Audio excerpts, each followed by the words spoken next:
كتاب الأدب الطعام أنبنا ولي حديث ولولنا. الحمد لله رب العالمين، والصلاة والسلام على رسول الله وعلى آله وأصحابه أجمعين. وعن أبي أمامة رضي الله عنه عن النبي صلى الله عليه وسلم كان إذا رفع مائدته قال الحمد لله كثيرا طيبا مباركا فيه غير مكفيا ولا مودع ولا مستغنيا عنه ربنا. رواه البخاري. بسم الله الرحمن الرحيم، والصلاة والسلام على نبينا محمد وعلى آله وأصحابه وسلم تسليما كثيرا.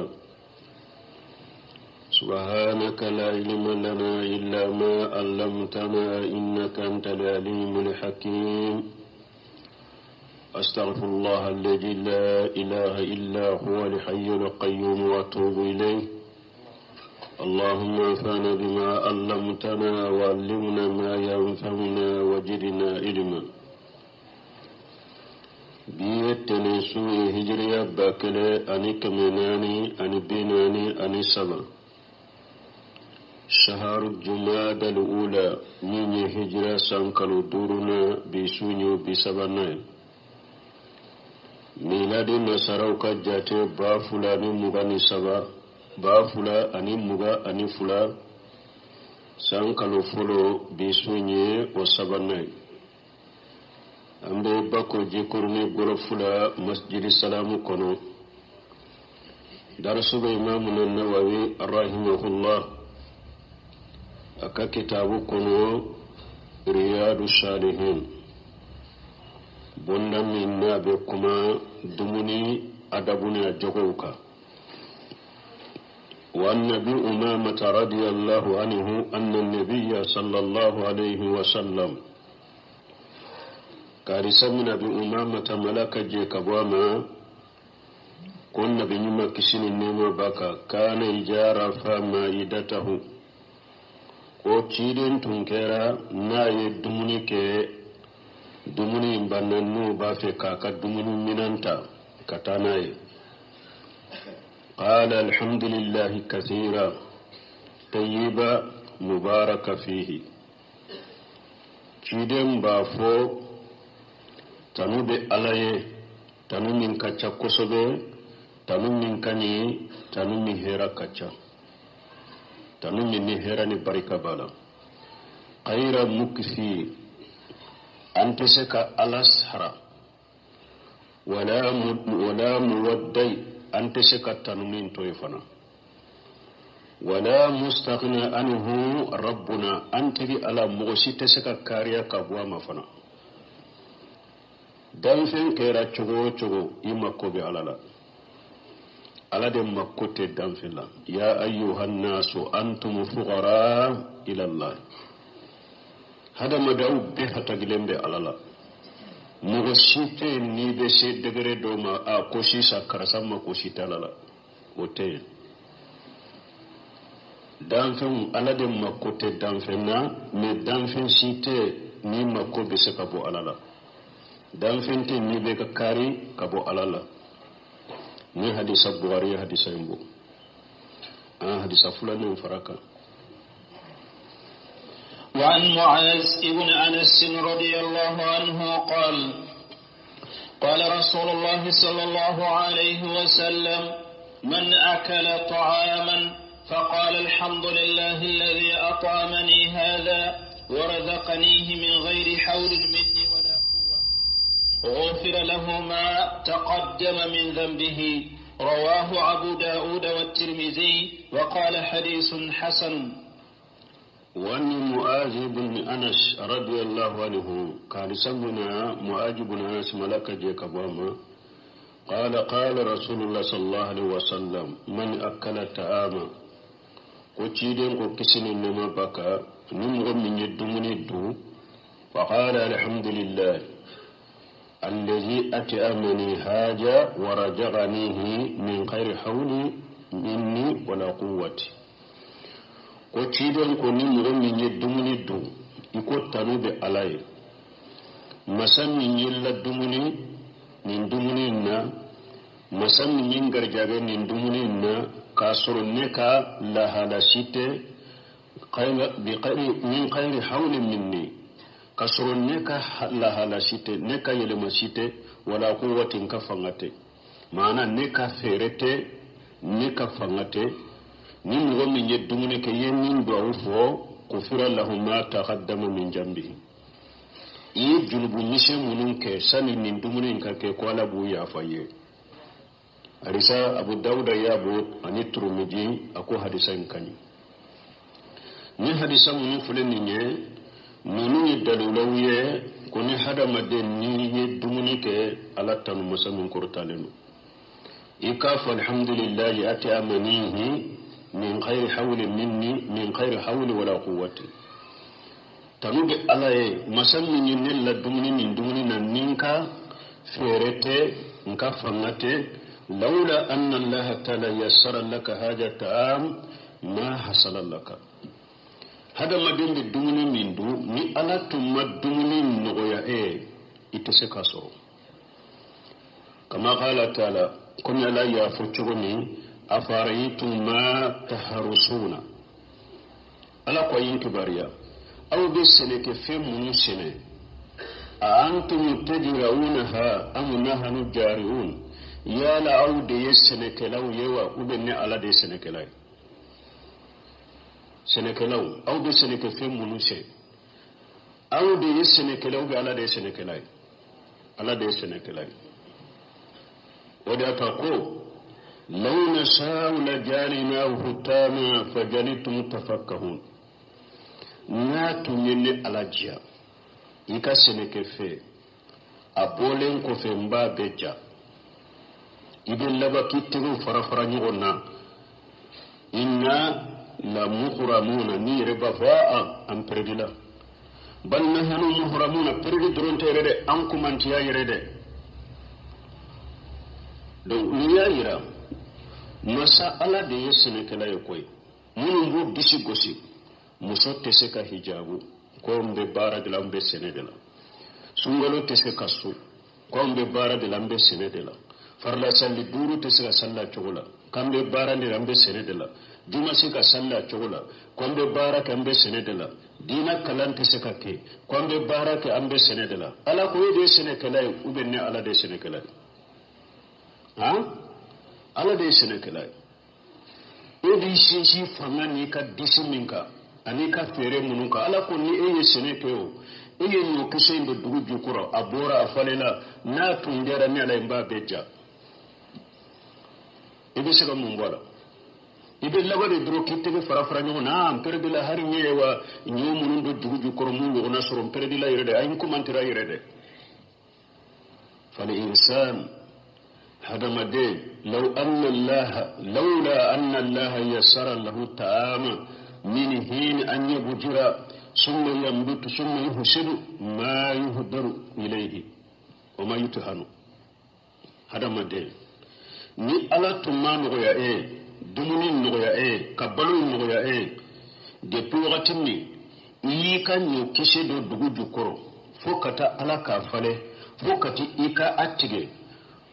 ni ala de tumman ni mun nogoya ye etunta soro etunte nyoyi soro etunte se ka susu summa yu ajilu etunte se ka nyoyi ka dila summa yutubaru etunte se ka atubi summa yassara Allahu lahu al-akla ma tayassara lahu jalika ni ala de tumman ni be nogoya dumuni tunte nogoya sani katu kata ni ka go kise do dugu jukoro ni ala tumma fale ni ala tumma ke kanye ka tige etunta soro janko ka susu janko ka anyu mugo indila janko ka tobi janko adumuni kan nogoyaye ni ala de tumma ni ben nogoyaye atunten no yayi tunta so ولهذا قال بعض العلماء نند كوسو دون كباو دوكو إن الطعام لا يصل إلى الإنسان ويقدم إليه إلا وقد سبق ذلك نحو 100 نعمة من الله لهذا الطعام ولا تدون كباو دوكو ko dumuni fulede ko san hada madinka dumuni ni ba du ko sani e ka du ko ala de ka yelema na kan nema temena du ala ka yelema na kan nema min temena dumuni ka sana ka se e mai ka du ko akacha nema keme don ko do yen info sani e ka sigi dumuni minan kun na ka dumuni kun ka du ala ka nema min temena dumuni ka a yelema ka fo ka se e ma akacha nema keme kata na do na dugu jukuro kata ala de be jijigi ala de ba funu ala de ba sin ala de ba sin bo ala de ba ewa akorobo ya kata ala de ba ka betti no tin sabe bo kata fo kana shige e kore ka do ne malaka neman nin bette maka akacha keme sana kase ema walakinna aksar al ahyan fi qaflatan haja ne wakati chama nina nimbe ninko نسأل الله أن يطعمنا وإياكم طعام حلالا أم على دلي مني أو على كلا دمني حلالا وأن يرزقنا الشكر نعمته أم على دلي على كان غرجان كلا كان نعمة بركة إنه على كل شيء قدير وغير مكفي ولا مستغني عنه ربنا أي إننا لا نستغني عن الله عز وجل أو أن تسكى كاري كبو علىكو ولا أحد يكفينا دونه مغشيت سك الله وصفنا على خير مكفي مغشيت سك أن وصفني على دمي وصف فهو سبحانه حاسبنا وهو راجعنا جل وعلا على دي أنك كرسي بغاي على دي أنك جبر بغاي والله الموفق ومبنو دمني فلن نعمة درو نيبا دامنا على تكفوالا نيتلالا على تناكا إيكا فماني كسمبتي كوي ala de kan nema do donc jon chaman de fana be anyina lembe ninko anya fo chogo mi ala yere ka hakke be cinyana mbolo ko mbe barala dina fe janko ni anka burusu mun fo illa marahim rabbi fola hinna kelen kelen mun dina joyoro ni ko ni ya fu ya dro ko mbe baradela ko ya masorode ko ferelende do hari ni tara ko ibe sigu kam misirula kube e wadawa ke ka tawre ka sunu ko nunu nya masoro de san nunu makonya lende do ne wetan ka foro la folo ere senekelai aman chogo ya ni fangani ni afere chama munya nai atobe na nyefu ni fangani fule ni afere chama fule seneke minan chayara ala yo munke dugukolo munun bangolo barika munun tumbula ubenyo hakke min soro balo hakke min be soro dugukolo min ala yu barika bo e fa tumbe e mo ke tumbe fa atumbe yuruni min seneke na ba sena ka foro na be sawu ba kele sorala e bi ta itake ewa borokele ne kono fani yeretede ka dai kunna kananai atemira ka jatemina ba kelen sawu ba kelen tumbe soro foro minna e kelen de tara uttige o don kelen ka gosi ka do borola ka dai kunna kananai ninte wajule yema ta sigi ka soko no ka miri ka tasi munyen ni la senema ta sigi ka miri munyen ni la senema burusuma ke o chogo de lanyina ube ni ayasin har ni min tanyana ala ba ka danfen do nati danfen fitine e be se ka mini bolola ki boro kuralate kono mimbena kono misemani ibe se ki boro kurala abene ki ka nyobe do katana ire ete miri ate siga kamira katasi ko do ba no fe ni makke gansa fana de وما أصابكم من مصيبة فبما كسبت أيديكم ويعفو عن كثير مصيبة سيتاكي كوسرو فاو يربولو باراي أو يربولو يجلبو منون باراري ودي مصيبة بأوكا akunni ala ya fara chama yere law donc ala ka hakliman de damam barimu nin si ante miri ante tashi ante jatemina ke anta do yere ko ban no fere ala ka hakliman dama باب مياه واحد باب لا عيب الطعام واستحباب مدحه عن أبي هريرة رضي الله عنه قال ما عاب رسول الله صلى الله عليه وسلم طعاما قط إن شئتهاه أكله وإن كرهه تركه متفق عليه. باب لا يعيب الطعام واستحباب مدحه من يقول من يكنا دمني لغوش balo kana lagosi de akanu nendo ika balo tanure an abi hurairah radiyallahu anhu qala ma aba rasulullah sallallahu alaihi wasallam ta'ama qattu kadi samina abi hurairah ma alaka je kabama ako cide kisini nema baka amal balo dumuni ama sapti abada ama lagosi abada in istahahu akalahu wa in karihahu tarakahu ni balo min diara cide ne dumuni min diara ya anatu ni dumuni min madai abato ni hadisa muntafa wal buhari muslim ben hadisa ina donc ni fana ya iranna misali da bunu semu ya misali ke tamaro be duni ka chawlu fe ni tamaro na na sigi kuru ni tamaro na ni tamaro mani akon ni ba fa duni ta fa to mo an fana dumuni mun ba ankoro to bashiu moni sariu munu foi malago shikanunumbo foi malago shikanunumbo anka kafola et puis munu be balo nyola fana ha munu de be nunu la goshide alay hari mo munu ke dugu basigi mo ita ye wulu be nunu la goshi ka bashi la goshi ka to la goshi ka moni la goshi ka sari la ita ye ni munu be balo brusu kele na nu be seneke de mo siman ni mun la goshi kurubo dona kanto e ko ni ne moni ko ni mbere ka bin ka sugune de chaya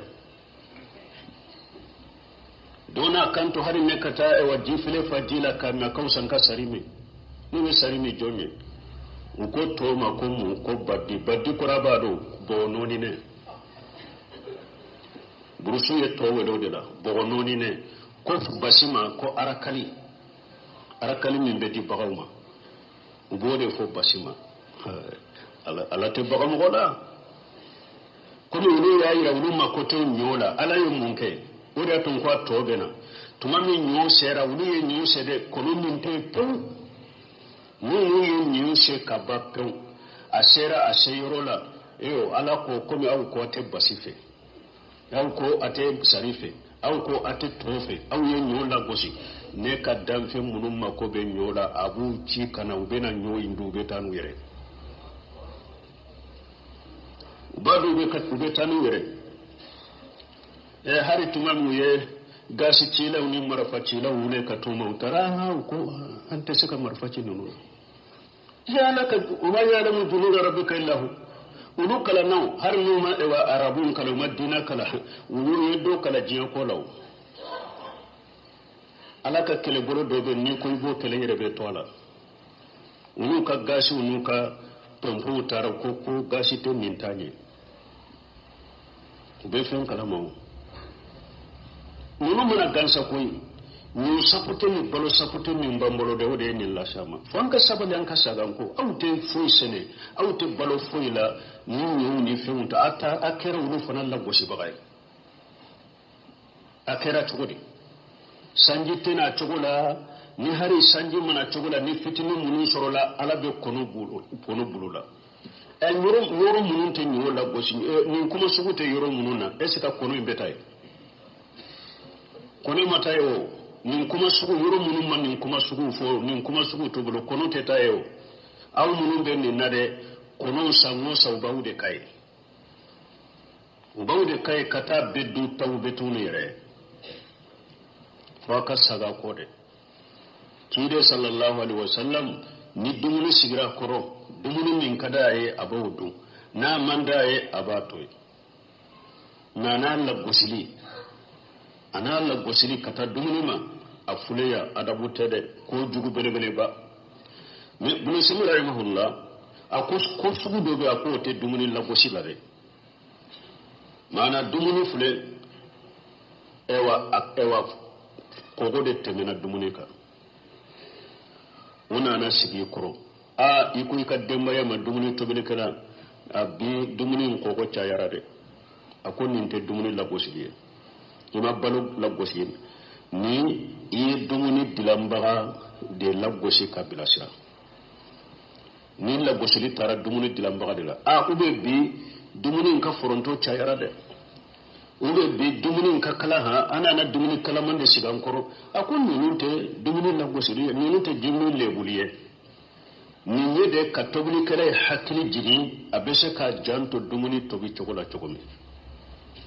ni nyode ka dumuni tobili kala ka hakili jigi abese ka janto dumuni tobi chokola chokomi kogo temena kare fronto temena ka bide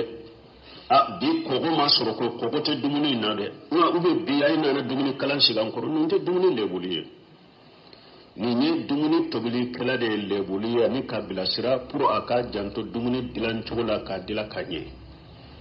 dumuni lebuliya en fule kam mi fode nete basu du mo shiye ube bashara kali de ube toye baddi de ube sari de hari ne ka jimi akausan ka sari ko ni ne moni mi dro ko ni sugune dronde woni ni dumuni la ko sinu dumuni lebuli de ni be akadiya duni mi mande wuli kata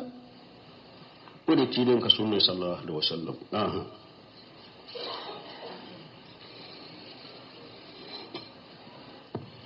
وعن جابر رضي الله عنه أن النبي صلى الله عليه وسلم سأل أهله العدم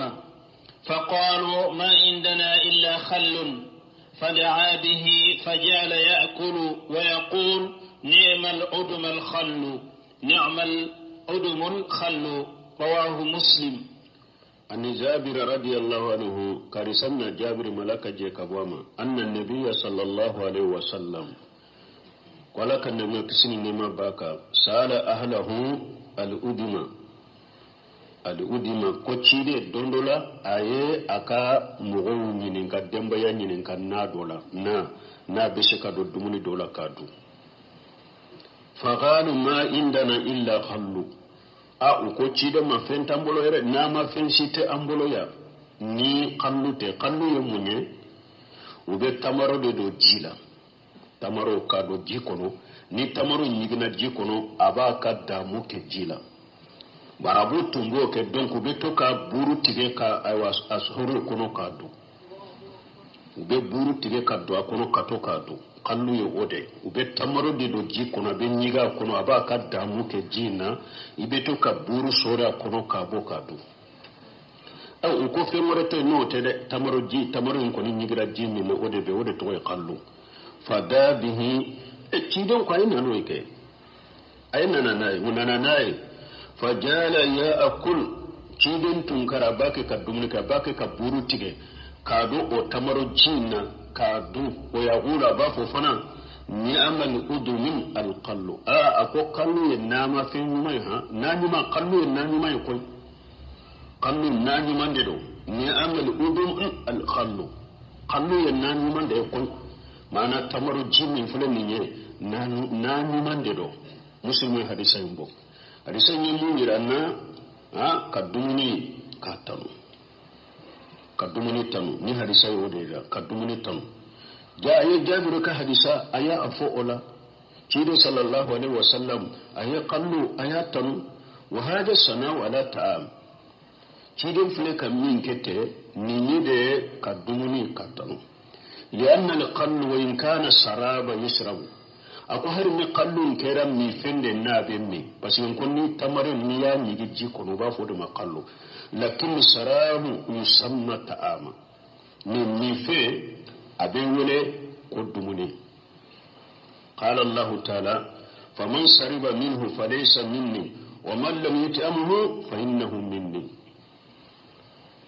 kallu hari na ya suru mi fende do arabu bolo ni qur'ana ayala mi fende wole ko ta'ama abe wole dumuni la ala ko qur'ana ko talu takatubariala akoni mo mina jinna itenne doye o man lam yata'amhu fa innahu minni ni mo mi madu akure munye mo mi mani eyene doye wa inna ma sunniya ta'ama munna qallu mi fe awelena ko dumuni li annahu lahu ta'am parce que damu bala damu min be dodda kono wa haja aidan mi hadin nabi sallallahu alaihi wasallam aw ni nyeti den ka kanda sirai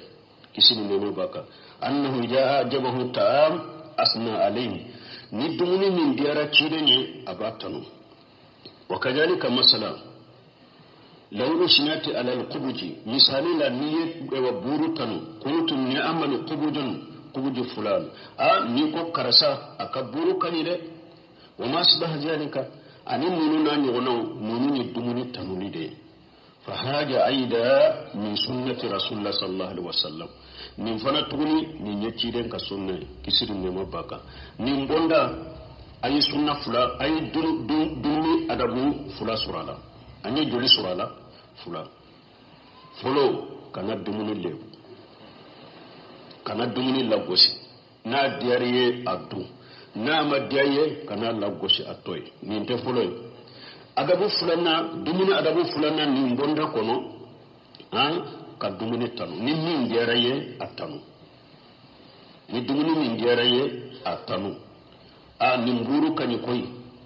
nin to diara koy nin to in kanyi nin to bilancho nyana nin to indiara koy nin bashi indiara koy nin malu indiara koy ni sari indiara koy nin moni to be chogo nyana diara koy ikatanu adabu fula surulangolo ni na madiaye e ka wuli kabila tele fulana nin min diara ye atanu باب ما يقول له من حضر الطعام وهو الصائم إذا لم يفطر. عن أبي هريرة رضي الله عنه قال قال رسول الله صلى الله عليه وسلم إذا دعي أحدكم فليجب فإن كان صائما فليصل وإن كان مفطرا فليطعم. رواه مسلم. قال العلماء معنى فليصل فليدعو ومعنى فليطعم فليأكل. باب ما يقوله من حضر الطعام وهو صائم إذا لم يفطر ni bonda minye abe adabu minye la dumuni adabu la mogomi ni mogo doye e wole dumuni dola isunendo ayi wole dumuni dola isunendo imam min fana ikanka mufo ima soki ka suntige kanka mufo mun bonda bina kuma odela bo don tuba ya hira hada mani bani maslama na yi wele dumuni dola ye dumuni do dila akama ube ayreya ka dumuni do chaya purun ka karasani karasa welanka dumu gonfe na yi wele kanunen do kata ka wele lijabi ikata ka dumuni yorola ikata ka welele jabi ni tara ka welele jabi fana akanu nendo ika dumuni kede parce que ni ya ka dumuni chaya ka do fara ka dumuni ka ya fara ka ede kama ni etara sigiye ima dumuni ke iwulila iba kana furo chi iba ka dumuni chi misale la ni mugo ye dumuni to bi mugo tankama ba fe ka karasani karasa mugo ta kudu do wele puri ka ni dumuni indu bo aw mugo tambe tara sisa aw be ko an sunnin da wuri la tara dumuni ci no ga maciya bo a cinyana dumuni ci lendo donc ni aw yen mun do dumuni minna akan ka sun tige ka dumuni ke ube na yere yado haram ma dumuni min do abe do ta cinya amma so ka sun tige akan ka min fo bina fo bo o yede wa weledi munun te woli mai min ye woli ma dumuni de cidin ko ni wole law ko ni duni de kama o ye wajibi de kato jabi ni ala sosote ni mo yi kere aka woli ma dumuni de karasa ni woli mattobi ni woli madila na anka du wajibi do kata parce que cidin ko ni mo min wole la kata woli ma dumuni ma ni mata ye ala soso ye ciden soso mais don ko ni be mo bali kata woli ma dumuni na ya soro ala kotobe mun karati be woli ma dumuni ro ko de be ni ko ne be ni eyire ya do nin tara ko ne min be mbabali mbe se ka bali ni nyabali fana ubabila tayi dina maslaha bala fulana ko ne be de ni wole aka woli ma dumuni la wajibi don kata ko ne be de nin tara ko ne ni te se ka bali ni nya fo ko amani dobe bo ko ne na ibeta parce que c'est la même maslaha benina mais ni yere yaado ni woli madu yoro ko ne be ni tarante se ka kuma ngi hari ni ne kuma na te fo nyaw mako si talawta bila kanata jabile hari na ya soro wajibi de woli madu kanata jabi wujurabi buloni na ikanata ni woli madumuni min ye wajibi yala ibn simin ko rahimahullah karati ni atigi karatu de dila ko karatu kadimu goma karati dimbade nana karati do di ematendoro ama wajibi kay kata ni karati kire na ni yede karasa ka karati de fuleni ta dama pura kana dumuni na wajibi kay kata ni ala sosote ni ay karati de dila droye karati di mugoma ema kire ya karati dimbade nana kelendi ema ma wajibi ka ni kire yara abe wajibi ka wala afamura weleli min ta weleliye walima dumuni weleliye ulu jabiliye sunnay fen kanu nendo ni minni walima dumuni wa jabili wa wajibe ni ko nente nunu famura sabana ni mugumi welela kata dumuni ma la hala sabade bala la hala fulo sunna weleli do wajibi weleli do ni tara ite sunna ika dumuni ke kanata sibiye ka wuli ibe dumuni ke de ode kanyi folo fulana ni mugo min welela min dumuni sugunda woni mado woni mate mugo do de wele dumuni na ko kana dumuni ke esunendo me sunnindo farda sunde do otetige ni nyo fulana ito tige de wo ikanka kuma min fatige ibofo la hala sabana ni mugo yi wele kata dumuni do dumuni ma kara wele ma kara dumuni munye musahabu etara isunendo ne nafila sunde do wala yere de bi yere subantiyala ibi kaswala na diaraye suntige ikadumune ke ni ka suntige li madiye ibe to ka to ikasunka ikanka kuma min fo be na fo be do ka tikiye men ni yola ikasuntige li na tige bale be maslaha laje ni yere ya do karasha min fule kan wure ni ne ko ni ma akadumune indu ntara kadumuni diyoro la ni ne maso kadu mogo be se kata sikala ka fo ni ya soro ni ya karasa maso kanin dumuni ndu iba soro ko do ba ka kola wode ya to ko ale sunninda maso kadu ni yere ya do o bala ube nin ko ni makarasa kadumuni ndu ate dai togoshi ni ne ma kadumuni ndu ni te fulay ube sabana dumuni sugun ndo e yere ten ni dumuni ni ona soro ka jaya ni dumuni sugu min fule ni wele lala ni min nani wona te ni dumuni sugu soro le ka gele e mai ta soro akanu bi lay ka du ni no sabat do la kelembe i suntige ka dumune ke ika suntige ika dumune ke ni re ya do ni no sabat site bo hari ni dumuni ko ni ma dumuni ko ate foi torama dumba be dumuni munna ni nka suntige ni nka masuntige maslaha sitala nka to ni nka su ode kanyi wala ikatu ikasunka mustahabu yode kanyi katame ka suntige afamuna wa kalisa min al-duhurat malaka je ka bo ma qala rasul sallallahu alaihi wasallam qala ka cidon ko kisini nema baka ijadu ahadukum falyujib kunu yaw dola kelen wole ni mogo yaw dola kelen wole kana dumuni la kayoro la aka tigi jabi taka wole ni jabi anya fo chogo ni dumuni todo sunna do mustahabu do kata jabi ni wali ma dumuni do wajibi do kata jabi fa in kana sa'ima ni aye wala dumuni la etara ayasuru sunne do be sunde la fali yusalli do ka tige ni sunne do ka tige ni farda de to si ite se ka tige min aka dumuni dumbaniya yi bolo o bange aye ani ka bange jamaye anya fo cogo mi mogo do kana ta fendo miri kasi ka fendo a karasa ni yaye madumuni ke basi worite koy ni be farla sundela kafara do de sunni beka ube medda falindo de sunni la a ube sungalo duru do de nambo walke ko de sara ninde farda sunye sun wajibilem sunni de do sino basi worite o har min nafila de do ni anya fo to mi ni yere ya do ka sun tigali masalaha sitala a iba fu ye ka bangu ye mi ay ni mam ewa dumunike sunni de do alaka baraka doila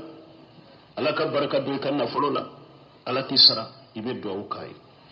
wa in kana muftira falyutim min na ya so inni nende do ite sunna dumuni ndo ode kanyi me mogo ka wale ka dumuni dila ikama ube ka dumuni chaya kama aka wale na karasan ka dumuni ka ka tashi ko ne fane ne muni la dumuni dila sisa ai adude ni do yoro ye bele ayila dumuni ka de falyutim mu ci don ko ka dumuni ka ni te sunna akwai ka dumuni ka ikana ka dumuni ciya aw mogo tande wele la asite sunna mogo ya wele ni dumuni dila la aw kama an ka do aw be ko an fale da wuli la tara o be diayewa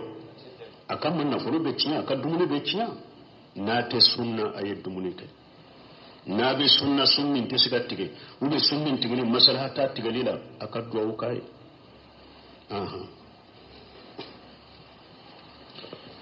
باب ما يقول له من دعي إلى طعامه فتبعه غيره. عن أبي مسعود البدري رضي الله عنه قال دعا رجل النبي صلى الله عليه وسلم لطعامه صنعه له خمسة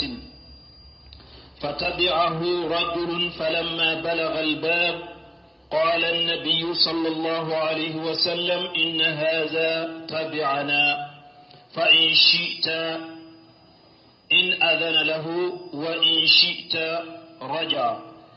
قال بل آذن له يا رسول الله. متفق عليه.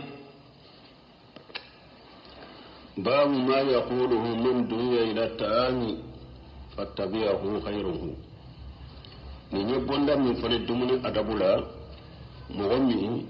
do yi ci bila ma ko karasa ko ikana aka dumuni ke aya soro eni mogo de sigilendo wulila dro mogo do wulila katugu eko ka soro dumuni tigi mo obele mun be fo o tigiye ubo tigi kanka mun go fo. وأن أبي مسعود أبي بدر رضي الله عنه كارسن أبي مسعود بدر لك جيك أما قال دا رجل النبي صلى الله عليه وسلم للتآمي صنعه له قامسا قمسة كل ننشي أبا مسعود بدري أكو تشيدو ko aye dumuni tobe ka cide mule kisini nema baka me dumuni aye akere ni mogo jate hakke doye mogo duru ciden de u ka duru na yenye ciden yere bala mogo duru aye dumuni kere ni mogo nani ka fara ciden ka mogo duru aye dumuni dila o mogo duru de kama ka kere ni ulu de tumama o mogo duru e wannana wele i wulira fattabi'ahum ar-rajulu ceedo tugurugo o ma wele o ma ke woro e sawa o kera mo woro e ceedo tugurugo ma wele falama balagha libaba qala an-nabi sallallahu alaihi wasallam inna hadha tabi'ana fa in shi'ta anta ajana lahu wa in shi'ta arja onale ce ka dala bo ciden ko dumuni tigima ako e yam mo duru de wole me karasa mun funin ni a turan ko kana ibi kasuwala na diaraye iba bisila iba bila bedo ambe be dumuni ndo no ma diaye abe sagi qala chayin ko bal ajanu lahu ya rasulullah ya ko laka tinin be jenda maka dole be jenai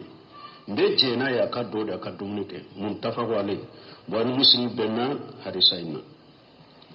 ni hadisa ya iranna ko ja mugo abe daga ika dumuni tobi kam mugo hakke do jate mugo hakke do kama kulu wele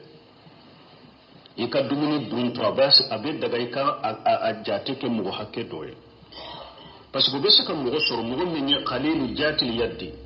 sebati mugo minni atesi ka dumuni batto tobi ka jama dumuni tobi mugo duru hakke de ka dumuni sebai ube mugo ta hakke de ka dumuni sebai abesi ko mugo duru hakke ka dumuni tobi ka mugo duru wele ukadu abesi ka mugo ta hakke ni ode ka dumuni sebai abesi ko ode tobi ka mugo tan wele ukadu bashi tola ne ni mugo minni setibiye ebe se ka dumuni tobi ka mugo wele jate te min na har ni ma jate sigala sebe dumuni chaman tobi ebe se ka mugo wele har ni ma jate sigi mais ni mugo min nyaado ne ka dumuni ni mugo chaman nana kashe degre dola tubo abe daga ye ka hakke sigi kamo hakke do wole hadisa nyo iranna hadisa nya iranna tuguni bo adagara jami unana mugo wole dumuni la ebe ima wole bo dumuni fana nege bila dumuni induni nege bila adagara ka tugu tigu ko utafo ni mabe ko nya juguya bo adagara hadisa ya ira ni dumuni ba fe kadu adagara ikatugo ko ikatai ninte fulanewa bo nafasa bana delula be hadisa ina bo hada madin min fana ni tara mo ka dumuni duyoro la ima wele donc ni atigi jenanaye ikado do akaso kono na ma jenaye ikasabi parce que abese ka ke ayi dumuni min toga ayi mugo hakke min kere ya kulu were kodo ba ka sokono atafe mugo were ka bwa kala mani mugo duru inde iba soro kodo ba aka sokono atafe ekoye atafe ka bo okalama ni mugo dura ba fe nunu akake nunu de nyana abuga ba ke nunu de ka sokono na kodo ayi mugo munun kere ya donc ni etugura ko abaka suwa de la wala de abaka suwa de la wala na ya do ado kodo ba ka sokono ube kodo be ayi ni mugo duru kere ka dumuni tobi ku wele abafe ka kuma dodo fuye ni ode ba bula tafe ka bo kalama suwa ba bula ka fo ikasagi ni na ya do ka fo nunu na dumuni bero dro basi tala jenene ka do basi tala ni fana famura ni fana donna hadisa ngono hadisa ambe anye telefoni ni sabu ambe nani na mi sorala bo junubute ewa dewuni junubute ewa sotigi fanala kafu mugo nana funka sodala karasa majena ka do sagi ufana te lebu ya fanaka junubuta ya fanaka amako juguke afana man ko juguke parce que ala yire do ko qur'ana kono wa in qila lakum arju fa arju huwa ajika lakum ala ko ni nana mugo fe dala ye je nyine karasan kado na yi bismillah bedo ni ala ko na ko ikasage ifana kasage o de senale ndo aka bisukun ma donc so tigi fana do kafu karasa bo sagi wote o fana ka kwa ye ko jugu ke koy wote kwa ye ko jugu ke da e fana kasage parce que nyafu tugumi iba soro ko do ba ka soko na tafe ko ye iba soro kuma ye mugo munu wore abaka nu ka kuma do fo nyonya tafe e ka bo kalama de gundo ba bolo iba furo atafe e ka udde gunye e ka bo kalama donc na ko ikasage e fana kasage na yi jendi maddo na ma jendi masagi e wa yiddu sukun kana koro e kana toro akana degu la sima fana e kana degu fana ne bunu sumu ko akoy e wa illa marhamu rabbi akasara hukum akon mo do fule ni mun ko sugu perole e ku kasagi doro ko do be ko wuddu sukun kono o be dimi koro an fe kana kede niyake mo la anfiya e mo le ku kana dumuni la e malimi wala nana ya ko karasa sagi ay atesega ka dumuni do tukuni e ko har ni banne keri fe be abenade ko karakaso mo minye ne gene beta munyina kaso ko ene dede kata fu aka dudala amugo taha amugo duru ko be ka do ko ne kasagi jombe kila ni go sika kan fo kata isa ni kun na temene har mi tasuma ya mina nete saka so ko de be fo ka sore ko elli manani alaminye elli manani qur'ana yin da ci de qur'ana de kuima akon ni tara mu ka dudala ye jenyi na fen ka do na ko ka sagala ko ka sagi awa mako jugu kede ni mu min ko aka dudala karasai kana do ka saga mako jugu kede ni ede diminara doni ko jugu kay emin diminara de ayemin toro de eyede ko jugu ke ede ala soso ede chiden soso ede ko jugu ke ale mako jugu ke koy ede diminara kola iman ka diminna an kunne aya Abdullah ibn Umar dondola anana doka dudala ayi salamu bilaka atigi salamu na ko adugul akon ka doa akosaki Abdullah ibn Umar sagi to ya bulo fula kurota ko alhamdulillah akunni aya nena ka kala qur'ana kono me alama baran no yanye bide ala ya baran no yanye sebe no kera kala kanya maru kam min ko be ala tano kade ayi am be dimide an fana ko kanye islamade e wi baso wotti la mo fana aka hijubu be qur'ana la ha do da be hijubu kelen kara qur'ana la ube dongo da be hijubu fula qur'ana la ko kalo be qur'ana jigi e wo qur'ana kanya mar kanni qur'ana ka kiri bale de toro ka teme beka e kalo be qur'ana jigi ne qur'ana kiri do kera e la durabe ko mi tasuma do ni dusukuna e qur'ana karamba ke kamunya e al qur'ana hujjatul laka aw alayka qur'ana ko fula de yo qur'ana kala ni kanyi de mais qur'ana ye ko fula de ko yakala ni abe ko fula de ni wonce de imam mo min be qur'ana kala ibake ka barake nay ka kanya maru kawun ke lagara na kima ko jay ala ayen kala aye barake ni fana de imam hujjatu alayka ala fule atumbe ne kara jiya kuno ayen kala me ma barake ni sariya sira benna kiri benna adabu benna kuno o tumbe ale torode afule atumbin kala me ama baraka ni nyede akira hujay ka wala make hujay ka ala kan kisi kantanga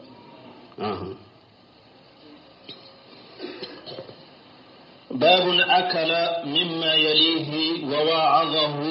وتعدبه من يسيء أكله عن عمر ابن أبي سلمة رضي الله عنهما قال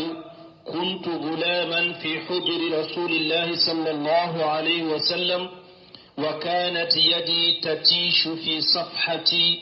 فقال لي رسول الله صلى الله عليه وسلم يا غلام سم الله تعالى وكل بيمينك وكل مما يليك متفق عليه. باب الأكل مما يليه ووعده وتعديده من يشيء أكله نيني بوندا نيني nibe dumuni ke iki korola do ibolo kana ke nabe yala ni dumuni mina fambe kele fulana ani ka ikawajuli ani kalladabuli mugo min ba ka dumuni chogo chia mana dumuni chogo che jugu be mugo min bolo ika tigi waju kalladabu karasa kana dumuni kete karasa kete de nin bonda bina kuma odeka ako wani amri ibn abi salimata radiyallahu anhuma ko kadi samina amri ibn abi salimata ma alaka je kabama an kunni ummu salimata dendelo aba salimata wode furu muso tunye ummu salimata kiden della kadwa wude fo inna lillahi wa inna ilayhi raji'un allahumma ajirni fi musibati wa aghlifu li khayran minha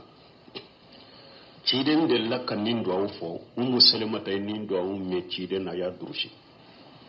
ni masiba yi so ka fo an ni ala de tay an bi sagi kata ala de ma ntigi ala masiba min yi so iki sarankan masibala iki masiba yi falinyo fenye min kausa masiba yi o ummu salimata ace aba salimata utun kadi nya onye kosobe o ka furu diara uni nya onje kosobe tumami abu salimata fatura ha akuyala nibe aba salimata nyugona soro jiala mi aye cidin ka doyu ako cidin ko nim masiba yiso ikan nin do fo inna lillahi wa inna ilayhi raji'un allahumma ajirni fi musibati wa aghnifni khayran min aye nin do fo ako cidin ko ni nin do fo masiba min yiso alaba faliye fenye min kausa min mboray bolo iyala nenya te cede la ni kanka furu ce min na min kausa abaseli mataye me ciden ka do la budda ko fode nka dala fana ayofo mun kera tuma me akai dabana abubu min kalama ciden ye cide do ciyama ko ale ba fe kafu don kausa ciden atei ciden ye ci siyama ko ale ba furu ako ciden ma ako ko sababe ne la de ko ciden ka ta fo cide ko sababa ne la de ko folo ale korola ale te demisene ale korola fulana ale be kele ya ko jugude ciden fane muso chaman de babulo sabana dentigi de ale abasen mata deunde to ale bol ukatan nim fo ciden nya sunu ciden no ona jombe bawala ako mote ba ciden na de ne akata ko nim fen sababe nela ciden ko ciden ma akwa ye koroya min fo afwa ye ko ne yere korola ko koroya min bala de ko no na be ne yere la afwa ye ko ye kele ya min fo ko alaba ka kele ya illata ka babolo ya la dila ya ala be tani kele ya ide ko babolo ayi den ko min fo ayi ta fa ye ko ale ka den ne ka dende ko ale ka den ne ka dende do ani ni amuri buni selimata anu o demi selimata ra ciden ka so kono ni jogode la ciden da ya lamu amuri buni abi selima ciden da ya lamu muselimata dinde do ana ciden ya ata ana tara ciden fe ako kuntu ghulaman fi hijr rasulullah sallallahu alaihi wasallam ako netu ni demi seniye nimbe ciden ka demba yana nimbe lamu ciden bolo wa kanat yaddi tatisu fi sahafati ko ale bolo tumbe yala dumuni minan kono de abata yanfa faqala li rasulullah sallallahu alaihi wasallam don dola kuni ciden to be dumuni la ko ciden ko alema ya gulam akodde misani sammillah ta'ala ni be ka dumuni damina ala tokofo masamin kortaleno wa kul bi yaminika ni be dumuni ke demuseni dumuni ke ni kinin bolode wa kullu mimma yalika demuseni ni be dumuni ke ikorola do ni hadisa muntafaq alay wani muslim benna hadisai atemena ka bonda mula kateme donc an ko adabu sabayranna adabu fulo ni be dumuni damina ikafu bismillah adabu fulana ika dumuni kani kinin bolo ni darurani wujurate kinin bolo la a haramu elendo ika dumuni kani numa bolo mais ni darura be mo min ka kinin bolo la ebe se ka dumuni kani numa bolo be se ka mini kani numa bolo hadisan na fasahana dumuni adabu sabana hadisain kono ni mo be dumuni ke korola de du kanati bolo bila mo koro ka dumuni tai anya fo chogo mi fonna ya soro dumuni ye noni ya chamande kanite min kadi be se ka suwaji minan la kata ube na ya soro sogo bala ube jewu bala ube femure ube be dumuni minan ka ebo i bolo sama kata ode makata bashi tola me dumuni chamanche kana dumuni ke dumuni bareka be jigi chamanche de la me kerefelaw ni feminya be kerefelaw la nyona ti koro abe daga ti bolo sama kota ni minye dumuni nyere i koro la de du wati sera subhanakallahumma rabbana bihamdika ashhadu an la ilaha illa anta astaghfiruka wa atubu ilayk كتاب الأدب الطعام